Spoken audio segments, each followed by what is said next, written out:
Hey, everybody. Welcome back to another episode of the Healthy Hotline. And we're doing our Lyme series for the entire month of May. And today I have a dear friend, someone I've known for many years. We met and had a mutual mentor, Dr. Bob Marshall, at Premier Research Laboratories many years ago. And when I saw Matt Storey on stage and his command of information and his ability to communicate his experiences to people, he had me at hello.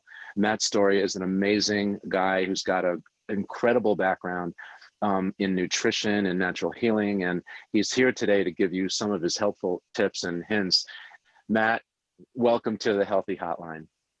Thank you, Robbie. Thank you so much for even thinking of me for this opportunity and the chance to speak with folks and, share collectively our wisdom and hopefully, as we were talking about earlier, if you can impact just one life, in a year's time, that's fantastic, right?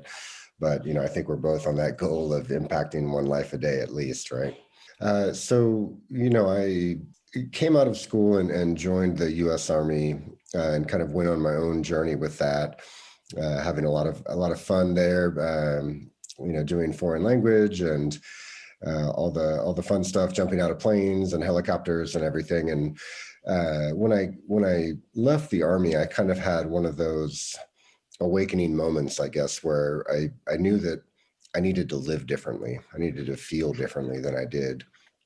And I kind of went on my own healing journey, started reading, whatever books that I could, and all of the natural healing world was really foreign to me at that point. I don't think I'd ever done anything kind of in that realm of natural healing up until that point in my life. But, I just dove in head first and, did a 7-day water fast and then, started reading about herbal medicine, reading about, fasting, cleansing, all of this kind of stuff. And it really was that initial spark to transform my own mindset and my own kind of healing journey and discovering that, there was more to the world of health than, pills or prescriptions or what have you.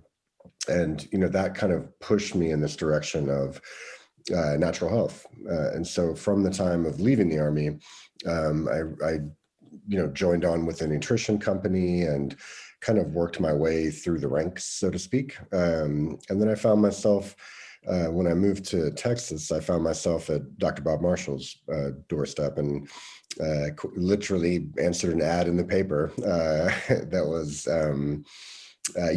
Virginia, so the listeners probably won't get this one as much, but the advertisement caught my eye because it said upscale nutrition company seeking, blah, blah, blah. And I was like, that's so weird. Upscale? Like, what does that even mean with nutrition? But then Virginia answered the phone, who's from South Africa. And he said, hello, thank you for calling Premier, and I was like, wow, they, they are upscale. So went and interviewed and had no idea what I was getting into with Dr. Bob. Anyone that knows him would understand that statement without even clarifying. But that began a journey of working with Dr. Marshall for 12 years of my life. And Right. supporting him while he was delivering lectures and seminars and things. And over that time, absorbing, as much as I could from him. And, he really was a key mentor in my life, both on the health front, but also, as business and so forth. And then kind of evolved into myself delivering the seminars and delivering the courses and working with healthcare practitioners and, I think, in the 12-year span, probably, thousands of practitioners, kind of around the world even. Easily. And it was just amazing. I mean, honestly, I learned as much every time I taught a seminar as I taught, from the practitioners that were present, both in the healing arts, but also just in humanity and human interaction. And so just an incredible time. And after I moved on from Premier, I was kind of, worked with another company that was very much in a similar space, a little bit of different focus in their products, but same space. But it wasn't quite my home, and I decided to move on. And then I get this call kind of out of the blue from the group over at Charlotte's Web. And they found me on LinkedIn, and they were looking for people that had experience with dietary supplements, but especially with practitioners, with the clinical approach of dietary supplements. And I hung up the phone, and I was like, "Who are these people?" And then looked it up, and I was like, "Oh wow, that's the same people that on that documentary I saw on CNN with Sanjay Gupta, with the little girl with epilepsy." And it was kind of that red pill, blue pill moment, which I've had multiple times in my life. But I had a company over here offer me a position to run their North American business, which you're probably familiar with. Standard Process gets their products from an Australian company called MediHerb. And that was, one side. And then the other side over here was this crazy, Charlotte's Web company. It was very young at that point, and just dove in headfirst with them, and didn't think I'd be working in the cannabis field, working with hemp and so forth. And it just opened my eyes incredibly to the powers of that whole world of cannabis and the endocannabinoid system, and what we can do there. And we'll talk about that some. But also the connection to the people, to the patients. Spent 5 years with Charlotte's Web, and have moved on from them, but we actually stay in close contact, and I've done some consulting with them. And then now I've currently kind of landed at a company that produces and makes products for people based out of Nashville, a company called Nutraceuticals. With your background on nutrition, and now going into this whole endocannabinoid system, understanding how that works in the body and what it does for people with chronic ailments, that really is where I want to deeply dive into the whole Lyme piece today. So let's unpack that a little bit. Let's start sort of at the top about the concept of using herbs as antibiotics as opposed to the pharmaceutical synthetic type of approach. I think it's good to take it from the micro kind of level, and then back it out macro, and that is really the approach that a lot of people take, right? I have X thing, and what is the compound that kills that, and then I can get on with my life, right? And that mindset is detrimental to so many people who view the body in that mechanic kind of way. If I just change the spark plug, then everything's back to normal. And the body just doesn't work that way, right? But I think, we need to start with an understanding that traditional herbal remedies, have been around for millennia. And all the drugs that we do, not all, but the large majority of drugs that are produced and then synthesized chemically start with plants, right? And compounds in these plants and so forth. So, there's this kind of, and I actually had this misconception before I really started my own healing journey, was that, if it was medicine, it would be made into a prescription pill or something, right? So how could this herbal supplement be that effective, right? So I totally understand when people have that mindset, because I did at one point in my life as well. But certainly with Premier Research Labs, I saw that to be absolutely not the case, and the true healing power of herbs and botanicals and nutraceuticals. But when we're talking about antibiotic components or equivalents to prescription antibiotics, and anyone dealing with Lyme disease, whether they kind of got a bite and were fortunate enough to maybe catch that really soon, and they did a short round of antibiotics, and that was effective for them, or whether they've kind of in a more chronic phase and have had long periods of antibiotics with that. I mean, when I was kind of preparing for us to talk, I was just, brushing up on like recent literature on Lymes, and just making sure, I was up to date on any, kind of new innovations or stuff like that. And, I saw a recent study that was basically showing that, in the group that they had, 6 months on an antibiotic cycle was still ineffective at quelling the Lyme's and keeping it at bay. And of course, it's such a difficult thing because even if the antibiotics do work on the front end, the corkscrew nature of the spirochetes and all of that can linger in the body, and there's all kinds of defense mechanisms to have them be dormant and so forth that we'll talk about. But suffice to say that, antibiotics for a lot of people is not the answer, or not the complete answer, I should say.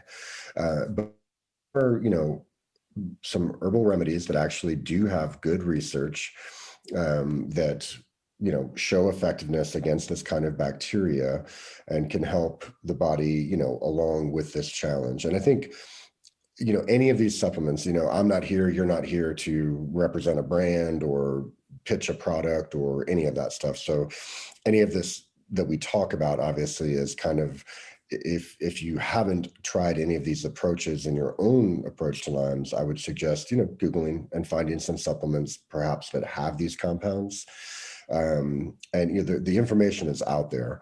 But for a lot of people, it's challenging because they've never heard of some of these things. And there's just kind of weird, like, how could that be effective? I mean, if that was effective against Lyme's, everyone would know, and unfortunately, that's just not the way things work in our world. But, there are some common components. People may have heard of black walnut. Lots of products that either contain that, or you can get, separate products for that. Monolaurin is a component from coconut oil. It's, let's say a concentrated form of lauric acid. So you might be saying, well, I take coconut oil. I put it in my smoothie, or I, use it for cooking, or I eat it in some other way. So I'm getting that one, so I'm good. But it doesn't really work that way. You would need to take a more concentrated form of that. And so, monolaurin is a way in a supplement form to get kind of higher amounts of that compound, which does have, shown ability to be an antibacterial as well as antifungal and other pathogens, but as a key component. And I think if you look at natural approaches to Lyme's, that comes up quite a bit in people's programs and protocols. So not necessarily anything new, but a lot of people, like I said, that I've seen information where people talk about it and then they say, well, it's in coconut oil. And then people make that mental leap and go, well, I'm eating coconut oil, so I'm good there.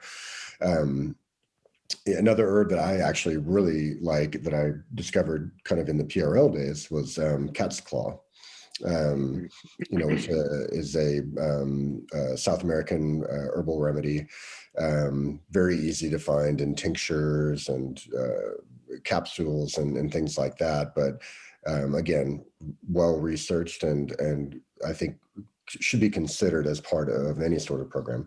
But there are two specifically that have, kind of recent research comparing their effectiveness against traditional antibiotics that are prescribed and used for Lyme's disease.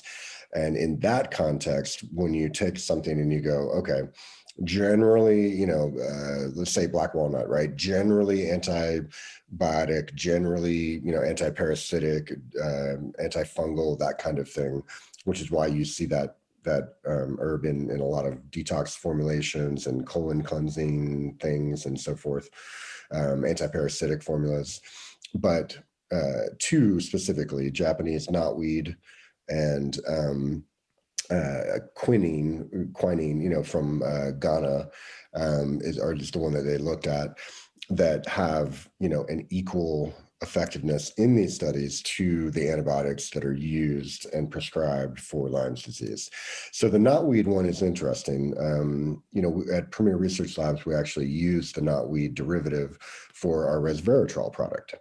And I think resveratrol is out there enough that more people have heard of it. A lot of people think of it as like the red wine, kind of nutrient, if you will.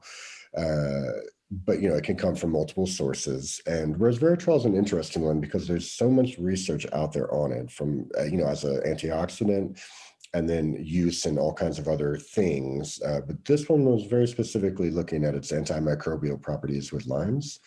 Which is an interesting one because I I actually didn't think of that. That it would really, I know resveratrol is good. A lot of people take it from an anti-aging, antioxidant standpoint, but I hadn't really heard about it in context to limes. As well as the Ghanaian quinine. It has an alkaloid called cryptolepine that is, same thing, like a compound that has this intense antimicrobial activity. But until I was really looking into it, it's like I've never taken Ghanaian quinine before, and the only quinine supplement that even references in my head is like a gin and tonic or something, right? Like, Right. so it's kind of like, oh wow, okay, I didn't even know you could get that in supplement form, much less like what the heck would it be useful for. So I would recommend to the listeners and to go check that out. Go look at the research yourself. Is it bulletproof? Is it ironclad? Nothing is, right? Everything needs to be researched more and in different parameters and with larger control groups and blah, blah, blah. But in terms of a starting point of compounds that they've at least compared the effectiveness to the conventional approach is important. And with that, I think it's a good transition kind of point, because there is something to be said for in vivo effectiveness versus in vitro. And what you see with a lot of herbal compounds and things like that is a look at it kind of in vitro, and you see this activity and it looks amazing, and then people take it and they don't quite get that effect, right? And the reason for that is that there's just too many factors at play. When you isolate these compounds and you put it in a petri dish and then it acts on a bacteria in a particular way, cool, but that's not how life works, I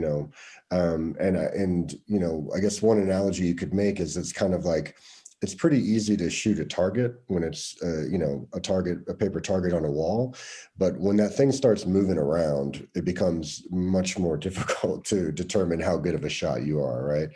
And so for some of these herbal constituents, it's like, yeah, like in a petri dish, they're amazing, but then in the body, maybe it doesn't work as effectively. And there's a lot of factors for that, right? And one of the big ones, I guess, that scientists talk about, starting to get a little bit more on people's tongues of understanding. But again, one that I really had never even heard of until I met Dr. Bob Marshall, was biofilms. Before we jump there, I just wanted to recap a couple of things that you mentioned, because first off, quinine has been used for ages as like an anti-malarial remedy. And so I know you and I, gin and tonic, yay, and bitters, the English have always used that. But from a medicinal point of view, just prophylactically, this is an amazing, simple way to just naturally medicate your body, and essentially, or affect your internal chemistry, to just keep the balance of the bacteria and the parasites in your microbiome. The other thing I wanted to mention was about cat's claw, and this brought to my attention from one of my go-to doctors, who actually is in Texas, similar to kind of where, a little more southern than where you guys are now.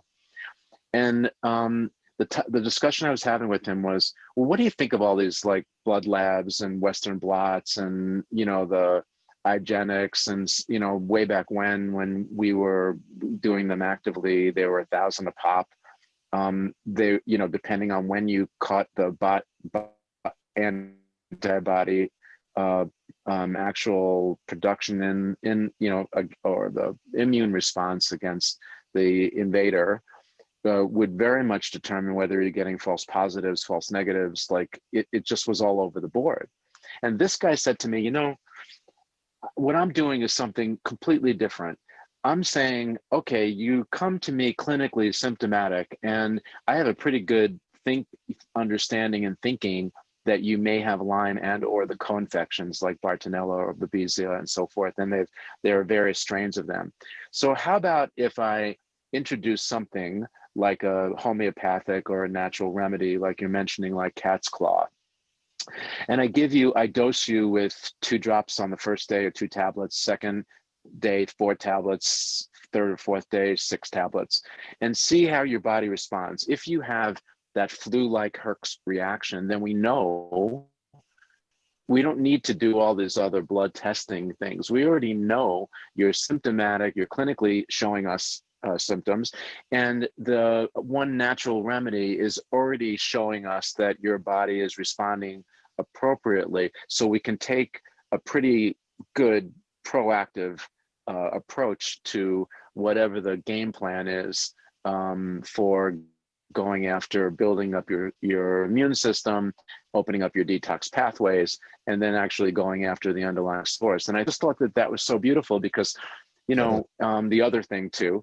was how you differentiated with the way that your body responds to natural remedies that are extractions from either plants or flowers, like the homeopathics and all that, as opposed to the pharmaceuticals that lack all those energetics. And so even like you talked about what happens in a petri dish, as opposed to the living organism, there's also this whole energetic disparity. And that's why I always seem to shift towards the natural approach, the bringing nature in, because it not only works well with your body energetics, but it also allows your body to respond appropriately, and it catches the bugs by surprise because they're very smart and they respond very actively to antibiotics and to the non-natural changes in your chemistry.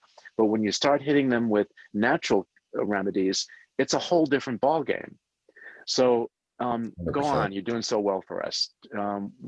What's the next area that you want to cover? Well, I mean, that's a perfect kind of dovetail into the biofilms, really, because what are biofilms, right? I mean, at the simplest level, it's a collection of microorganisms kind of all pitching in to keep their tribe alive, right? And they do that through different methodology and creating, you know, protective barriers. You know, I've heard it likened to, you know, like a snot layer, you know, but even in the scientific journals, you know, referred to as a slime layer. But basically, you know, a collection of microorganisms that may or may not be the same thing. You know, it could be a fungal microorganisms with bacterial, with other kind of all living together with the instinct in their genetics that we all have as humans to survive. And so they are basically creating their little home, you know, in defense of your immune system, and using, you know, particles to have, you know, quorum sensing, communicate amongst each other.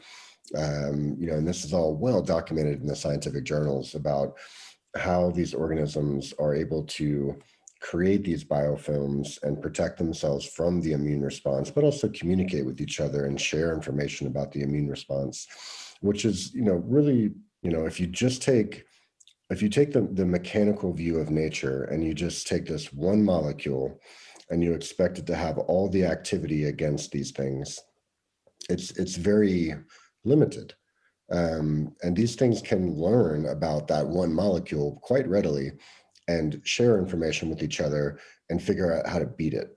But in natural compounds, extractions of whole plants that have all of these compounds that science may say, well, that's not an important one, you know, that's an ancillary compound with it, but the real guy is, you know, this. What's missing from that approach is, again, the nature of things and the true energy of the whole plant and all the compounds that come with it that have different impacts on different things in the body.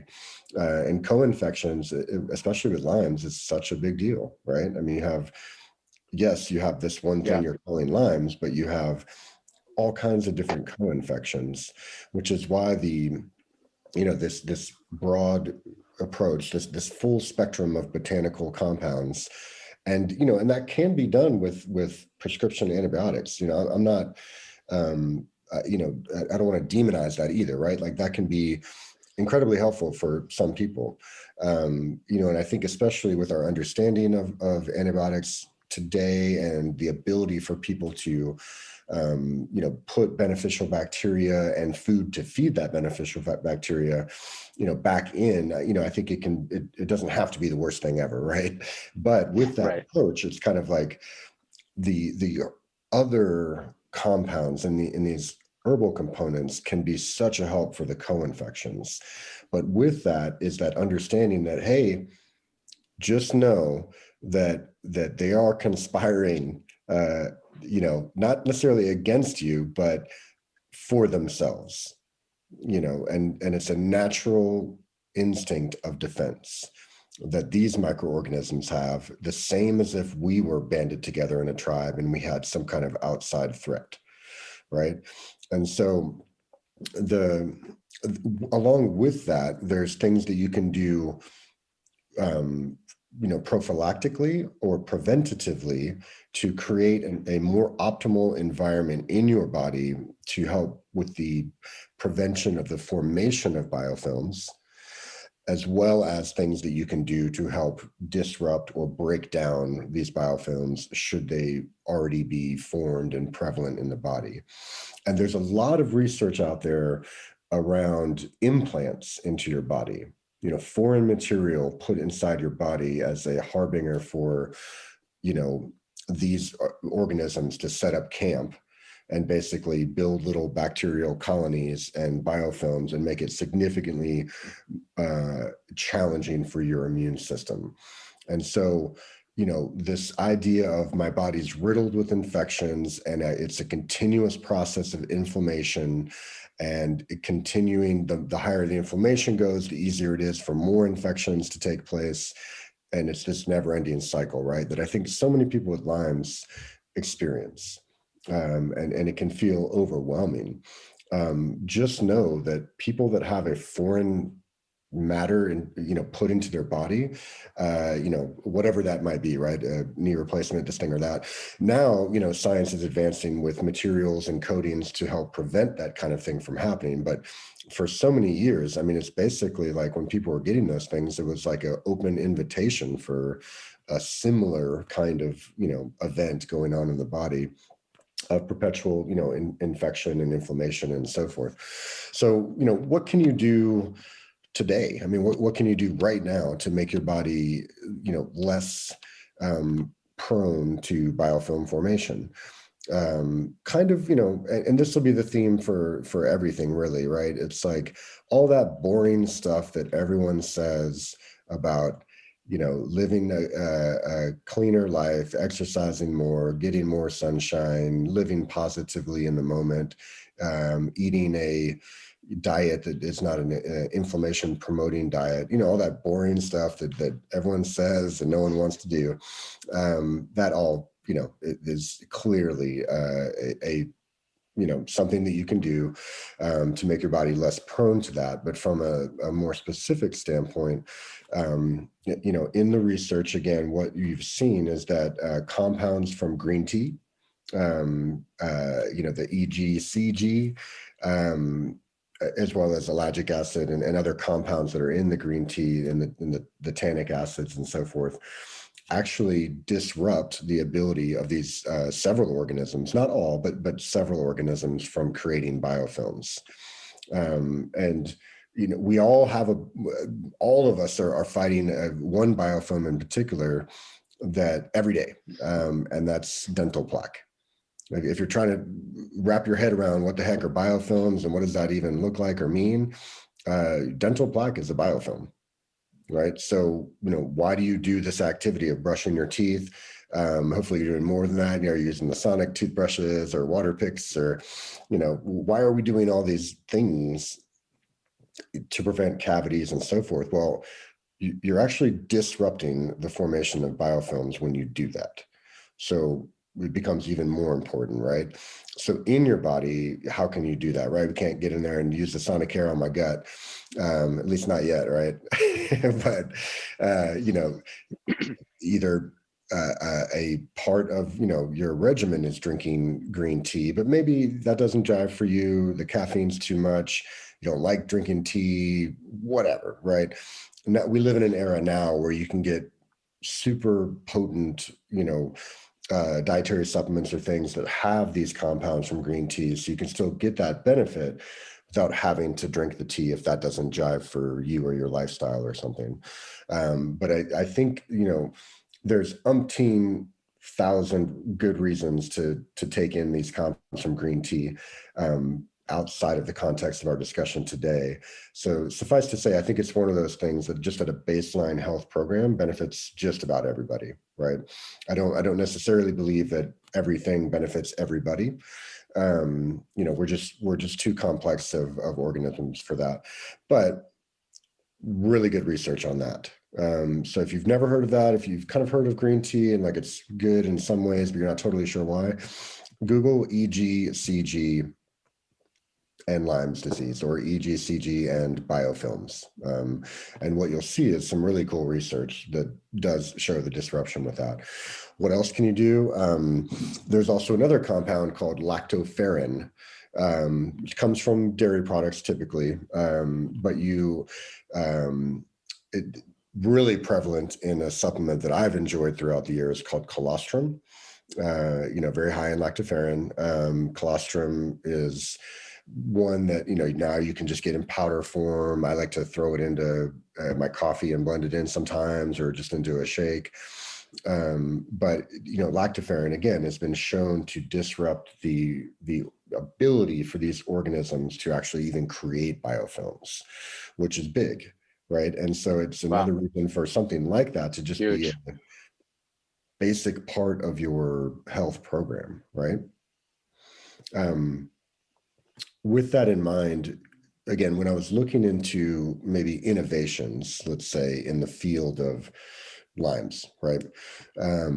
One of the things that I thought was pretty cool, and this is not a dietary supplement, this is really going to be in like a pharmaceutical type format, but was selenoesters, basically derivative compounds from selenium, and their ability to kill bacteria and disrupt biofilm formation. So how does that translate into my daily thing, right? Well, selenium as a basic mineral is incredibly important, right? What are deficiencies of selenium? What does that look like? Tired all the time, gaining weight, mental fog, if your hair is falling out, all of these can be just basic signs of selenium deficiency. How many people out there can relate to every single thing that Matt is talking about now? And the thing about the biofilm is, I always envisioned it, it's sort of like the cloak, or what makes the organisms sort of invisible to the immune system. And so if you can break down that biofilm, now we're taking the cloaking effect away from them. Your immune system, once we start to build that up a little bit more, then you have a fighting chance of actually using your natural resources to go after and create that balance back into your microbiome. So your discussions and your approach is amazing. I remember Dr. Marshall, he worked with my daughter, and he had her on a accelerated hydrochloric acid approach, beefing up the HCl in your normal digestive tract as another method for a 30-day protocol to, again, dissipate some of the thickness, or at least some of the biofilms that were existing in your body. And then that would again lower your the cloaking effect and allow your immune system to really go after the organisms. So I love what you're saying and the angle that you're taking, because everything you've mentioned so far are readily available. They're not really expensive, and these are things that people can put into action tomorrow in terms of getting themselves positioned properly for that health and wellness and getting back on track. 100%, and selenium is definitely one of those things that, is amazing, but, can be too much of a good thing. So be careful as far as dietary supplements that contain selenium, and kind of understand how many micrograms you are taking in per day, especially if you're getting selenium-rich foods in your diet already. So Okay. maybe you don't eat shellfish or some of the other meats that are, high in selenium. Brazil nuts is kind of a common one that people look at as being incredibly high in selenium, but spinach, oatmeal, other stuff. I mean, you're likely getting it in your diet, whether you're vegan, vegetarian, or omnivore, whatever. So from a supplementary standpoint, I would urge caution, I guess, and just pay attention to the amount of micrograms that you're taking in. But additionally to that, it's other kind of all around good guys for you. There's research on curcuminoids and their impact on biofilm formation. I think at this point, in the natural health community at large, probably everyone has been beaten over the head with the turmeric stick enough that we're like, I get it. I should be taking turmeric, right? For, again, umpteen million reasons that you should, but it's just, so to me, it's not like this, silver bullet compound or whatever. Yeah, I mean, I think everyone, if you tolerate it well, from a gut level, it's probably something good to be eating kind of on the regular. But if you don't like turmeric, or you don't like, how it stains the food or whatever, like, again, nowadays we're fortunate to have these, nutraceuticals that have the curcuminoids in combination with pepperine from black pepper, and it can just make it so much more effective for getting into your body. So definitely something to look at. Another one in that category to me is quercetin. Quercetin is, again, you're likely, if you're eating a varied diet, you're eating quercetin right now. And that does have the ability to disrupt certain microorganisms from forming biofilms.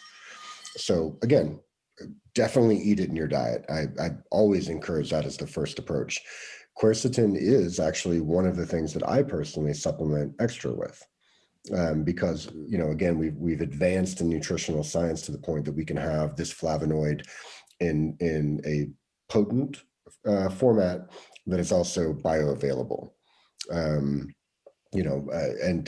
again, if you can Google it, you can find it kind of all over the place. I would just encourage you to Google bioactive forms of quercetin in supplements, and you can find the right ones, I think. For that. But, and that kind of gives the picture of,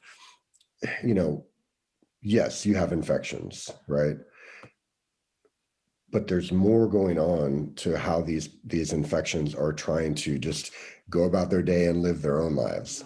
And so it's not as easy as just taking an antibiotic or just taking even a herbal extract to just, it's gonna fix it like that. It's like, no, if you've been living the kind of typical diet, and again, I am not hating. I mean, when I was a young man in the Army, I was smoking cigarettes and drinking Mountain Dew and eating Taco Bell, right? Just all the things, all the giant middle fingers to your body, basically, right? And so if you've been living that, and then you get hit with the limes thing, it's like, just know that you've kind of been living a great environment for them to set up shop and build biofilms. Right. And it makes it that much more difficult to deal with it. And as Robbie, as you were talking about earlier, and the Herxheimer reactions and all that, I think a big thing that's so tough with taking antibiotics, taking herbal antibiotics, or especially when you start taking these compounds to break down biofilms, is you're unleashing the garbage truck into the body.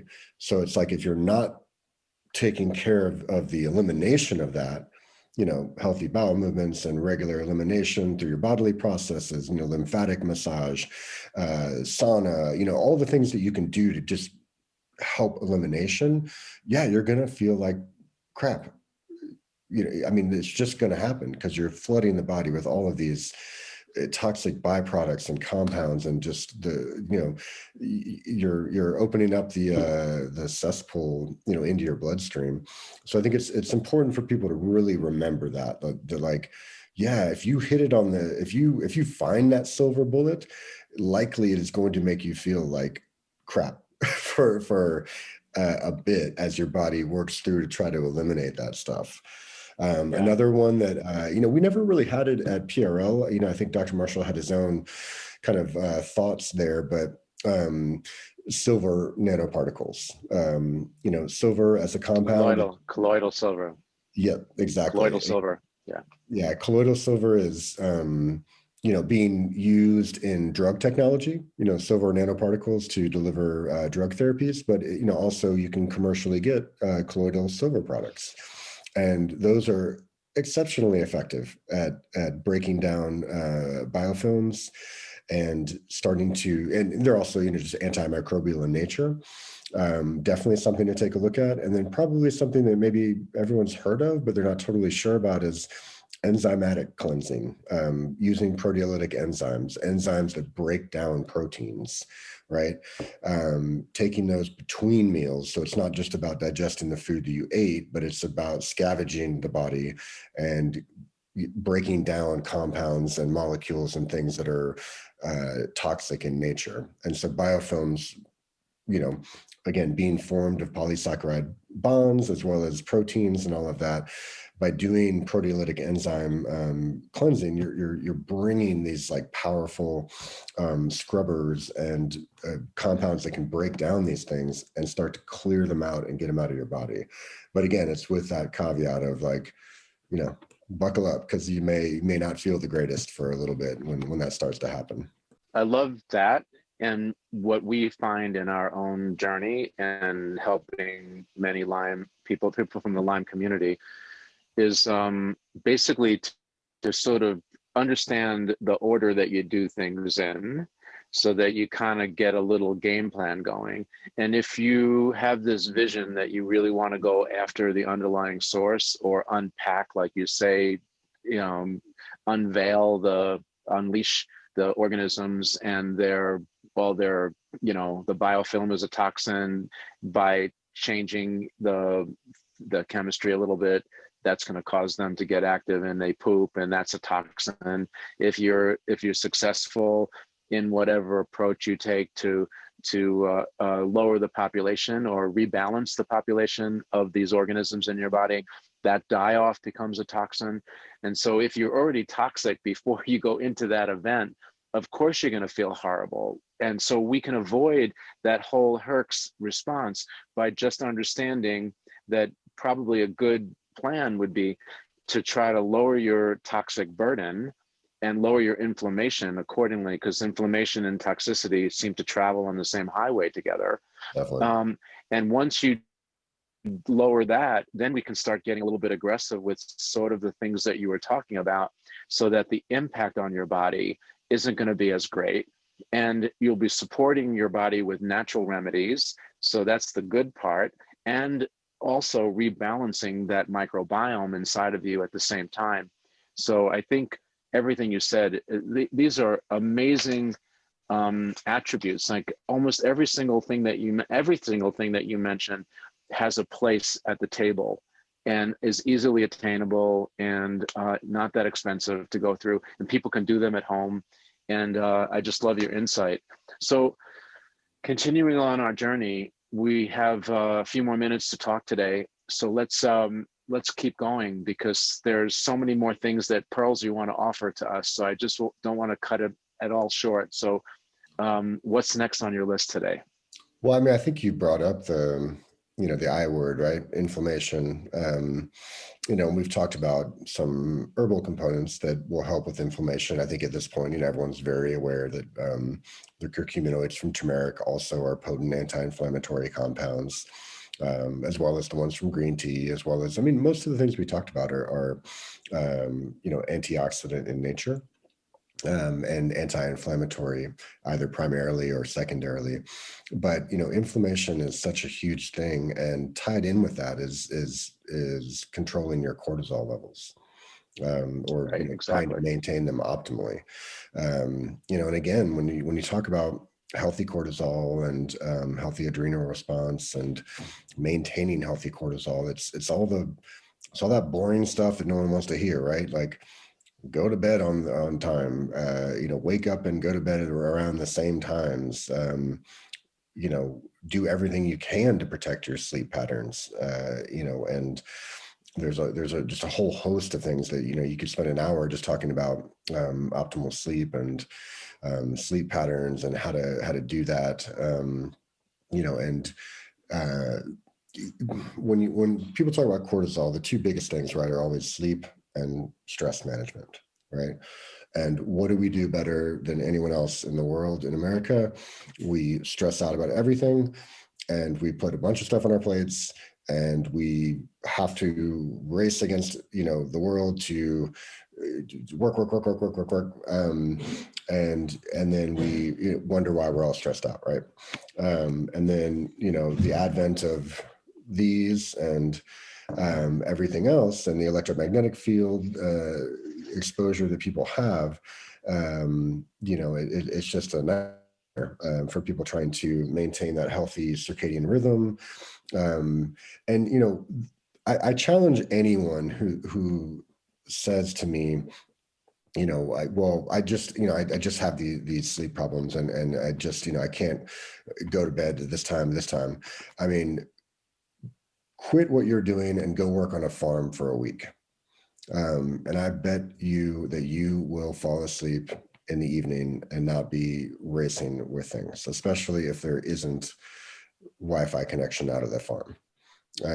Because the temptation is there, right? I mean, like, the to just check in on things. We feel like we have to be connected to the world all the time. And a lot of us work not physical jobs. I know a good majority of my day is kind of death by conference call, right? Or just in front of the laptop, all day long, or, sitting and so forth. But again, with cortisol, it's all that boring stuff of getting your sleep in order and managing your mindset, so that you're not stressed about every little thing that really doesn't matter in the end anyways. But there are some actionable things outside of that and things to know around cortisol, because I hate leaving people with the, and this is, I think, a big frustration for medical doctors, and of when people try to put it on the doctors as like, well, all they do is just prescribe drugs and all that. Imagine being a doctor and talking to, 300 people in a week that you try to give them a good understanding of the diet and exercise and sleep thing. And they look back at you like, just give me a pill, doc, right? Like, how long does a doc do that before they throw their hands up in frustration and all that? So I don't demonize any doctors for that, where they land with it. It's the patient meeting them in the middle of the road as well. But that's why I think a lot of the docs that are working with the Lyme's community that have more holistic practices, or they have more, not insurance, but maybe cash-based models or whatever, that can spend the time with the patient to really explain, like, okay, man, if you really want to know, this is all the stuff it's going to take to turn this around. And it is not just a script and have a nice day, right? So part of that, and the onus of that, and that's what no one likes to hear. Everyone likes to put the power in the doctor's hand and be like, well, I paid you, so now you prescribe thing to me, and then it's on you that didn't work. It's like, nope, it's on you 100%. So, with cortisol, the challenge is like when you're elevated cortisol all the time, you're stressed about things, you're thinking about, the mortgage and your work and this and that, and adding stress on top of it, of reading the news, right? Like, I'm looking out the window and everything looks cool to me, but I pick up my tablet or whatever, and then all of a sudden the sky is falling and everyone's dying of COVID, and where the planet's melting, and it's just, you can freak yourself out. And if no one believes that, look at the last 4 years of the news cycle, to where we've become like a nation divided, right? Where everyone's just, spending hours a day arguing with idiots online about their positions on things, right? So people can just create a bunch of stress for themselves that's not even there. But when you have elevated cortisol, you have elevated inflammation, and when you have elevated inflammation, you have elevated response for these microorganisms to create biofilms and to create co-infections. And so it becomes this never-ending cycle, basically, where your body can't catch up, because every time you put out a fire, you're starting a new one over here. and it becomes incredibly difficult to manage. Just having elevated cortisol levels can dramatically drop hormones like progesterone. So what happens like when your progesterone is chronically low? Weight gain, depression, mood swings, chronically tired, maybe fibroids thrown in the mix as estrogen becomes dominant, i.e., a bunch of problems that are all intermingled with how you may feel today. And it may be all because, it's because of the Lymes, right?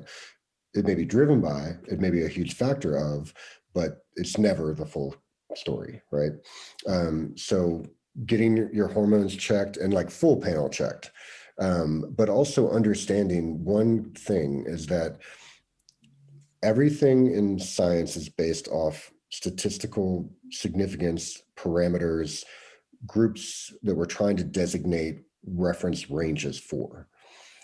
That may not be optimal for you. And, an example of that for men is like I know for sure how I feel if my testosterone measures 700 versus how I feel if it measures 900. And both are within normal range, right? Like a doctor wouldn't take a 700 measurement and go, well, yeah, man, you got to get on testosterone, or they wouldn't, right? It's normal, but it doesn't feel that way. It certainly doesn't feel optimized.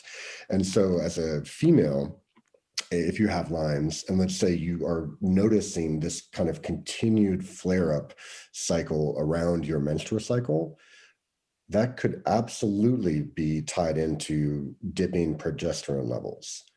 And again, you may go get an assay and the progesterone looks normal. I would encourage you to get readings both around the menstrual cycle as well as away from the menstrual cycle, but also just understand that may still not be optimized for you. And a lot of the docs that are working with hormones and things can help steer you towards a much more optimal program rather than just kind of like hitting the bare minimums that people have. But, what else can you actionably do today and all of that? There's actual real research around hobbies.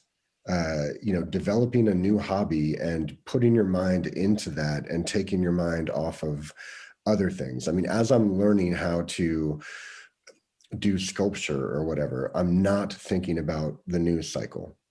I'm not thinking about my mortgage or any of that. My mind is focused on this activity at hand, whatever it might be, whether you're going fishing, whether you're painting, whether you're learning an instrument, you're learning a new language, your brain is focused around that. And that is actually important. So are having pets. The simple thing of just puppy love, right? That lowers cortisol. And it's shown, it's measured, it's done in studies. Like it's a real actual thing, right? And yes, of course, there are dietary supplements you could take, like ashwagandha has pretty good research showing its ability to combat stress and help balance cortisol levels. Fish oils, there's a host of herbal things going on.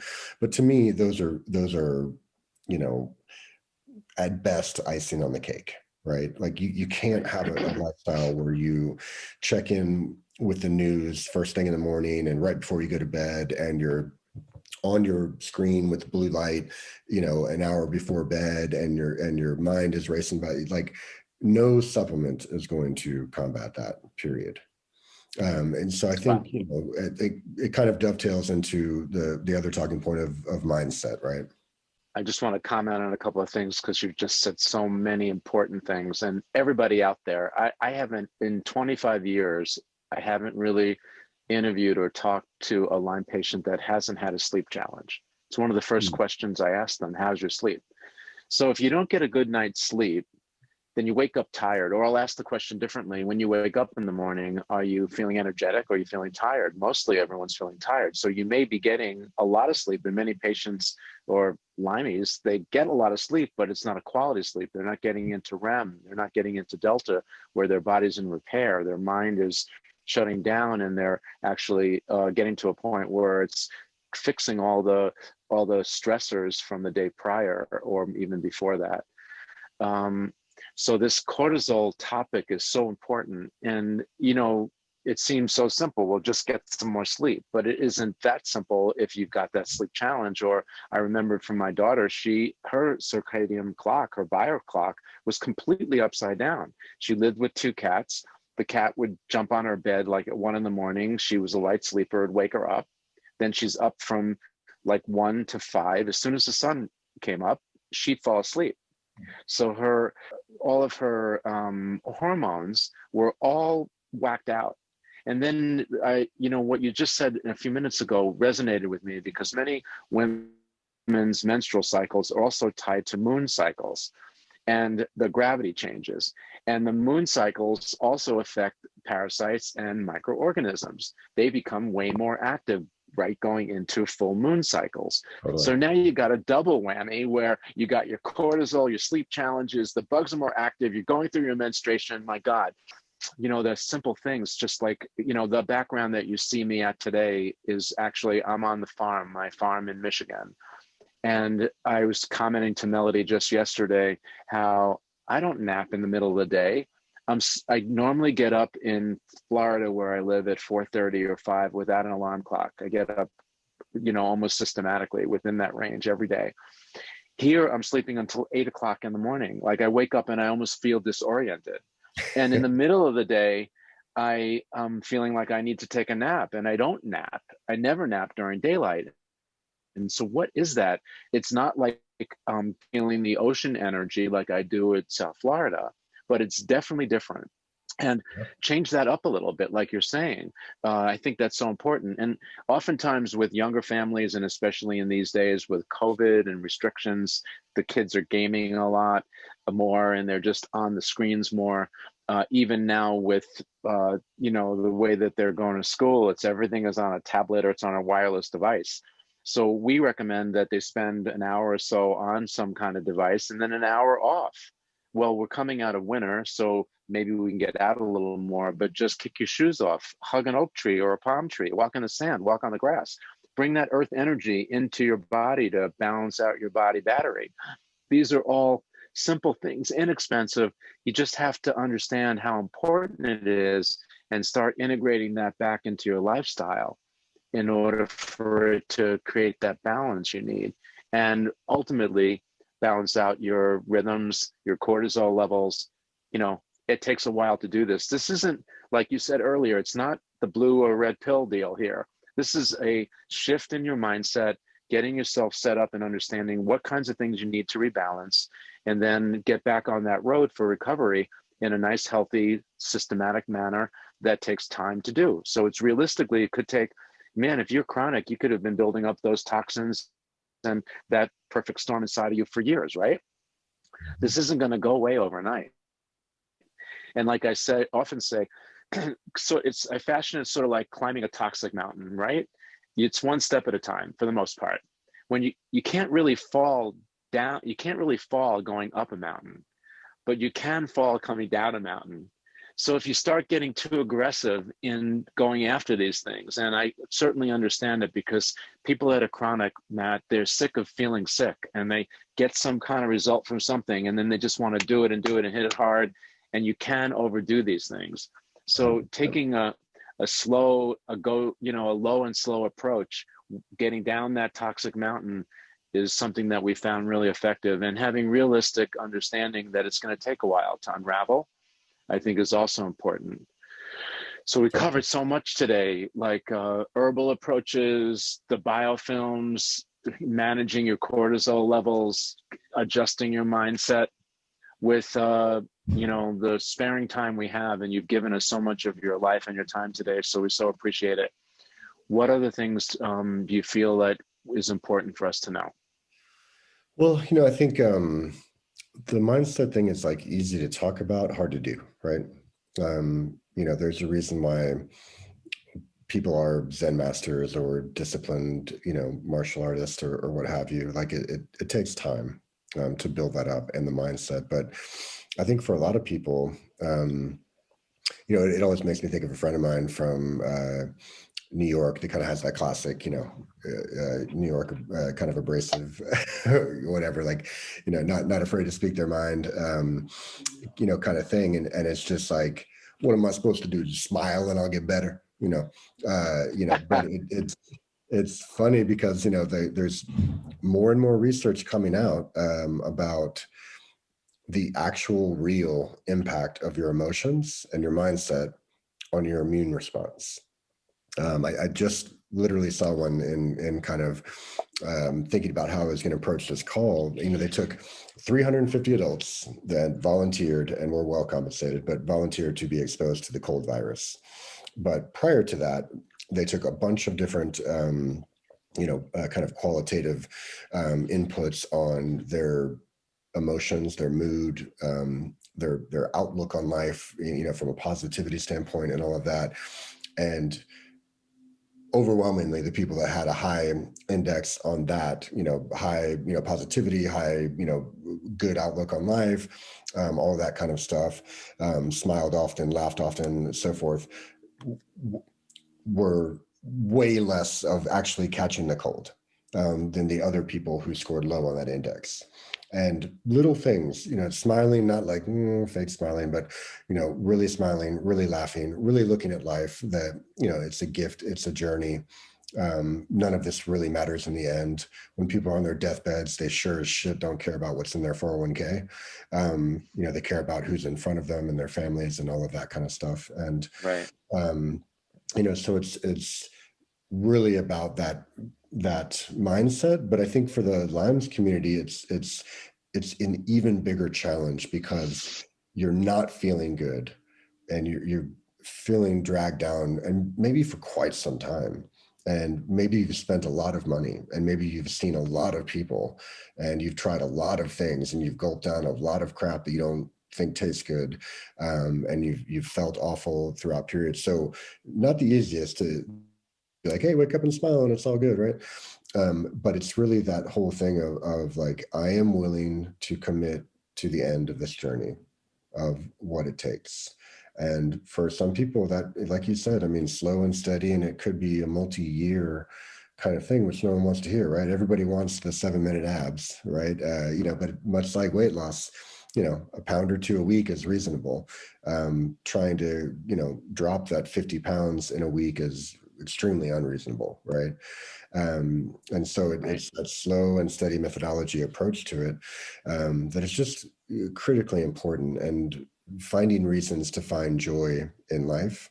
The cool thing with that is that science is actually starting to show like, yeah, it totally matters. And guess what? You create little molecules inside your brain and inside your body. And obviously your gut is your brain, and your gut is your immune system. So it's all interconnected and it's all important. But, as you're creating these compounds and telling yourself that this disease does not define me, I am not a victim of this disease. I'm Right. facing a challenge, and I am going to overcome this, and I am going to be in a state of ideal and optimal health, which can take quite some time, right? But it's just such a critically important thing, and part of that is the willingness to move. A lot of sedentary lifestyle people. And when I least feel like doing anything? When I feel like crap. Right. If I've got a cold or flu, no, I don't feel like doing anything physical. But it becomes critically important, right? Even if that is walking. Sanjay Gupta actually I think he wrote a book or something, but I saw an interview with him recently. And it was like, out of all this stuff, supplements and, these therapies and that therapy and this, and what is the most important thing if someone could do, if you had to whittle it down to just one activity thing that they could do. And his response was taking a walk with someone you care about and talking about your problems. Those three combined activities of movement tied in with relationship, tied in with, allowing yourself to go through what the challenges in your life are, and talk through it and work through it and understand that it's there, but it doesn't own you and it doesn't define you. And then adding movement to that, right? So, we got to get the limbs moving. We got to get everything circulating and all of that. That unto itself is like a, you know, a base foundational recipe for success to me, of what you Right. can do, you know. And part of that, and because I don't want to take, you know, a whole bunch of time on it or whatever, but, you know, I spent the last several years in my career working with cannabis and hemp, and cannabinoids, and really understanding that whole thing. And, you know, we all as humans have an endocannabinoid system. And it's insane when you think about the fact that if you go to a doctor today that got their medical degree in 1990, they definitely did not study this in medical school. And it is equally, if not as important as your nervous system, your pulmonary system, your cardiovascular system, all of these basic human systems that we all understand. The endocannabinoid system is there. It's tied in with your everything, your brain, your gut, your immune system, all of that. And the chief role of that system is to help create homeostasis as an organism. Okay. So is everything I just said about mindset and coming to a sense of balance within your organism. So with the endocannabinoid system, you know, again, I'm not here to hawk CBD or tell people to go consume cannabis in any format or whatever, but just know that you have this system. It's crazy important. It's tied in with your nervous system, your immune system, and everything. And likely, if you've never gone down that road, it's something for you to take a look at as a Lyme's patient, of course, but also as a human, as maybe these compounds would be beneficial to help your body start to shift things back to homeostasis. And there's lots of things you can do. And again, I don't believe in any sort of one compound is a miracle. So CBD, awesome. It's great. It's part of the plant.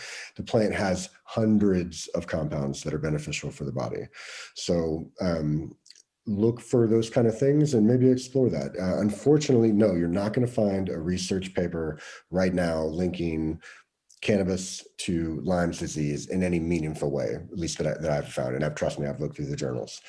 But when you understand that, like, it has an impact on the endocannabinoid system, and you have one, it would be the same as if I said, hey, CoQ10, actually really important for your cardiovascular system. So it's definitely something you should incorporate into your program in some way. That's my takeaway message for the endocannabinoid system and cannabis as a whole, is that it's a really important system for your body. It is involved 100% in the regulation of your immune response. And so, especially if that has not been part of your approach to date, I would ask you to consider it. Wow.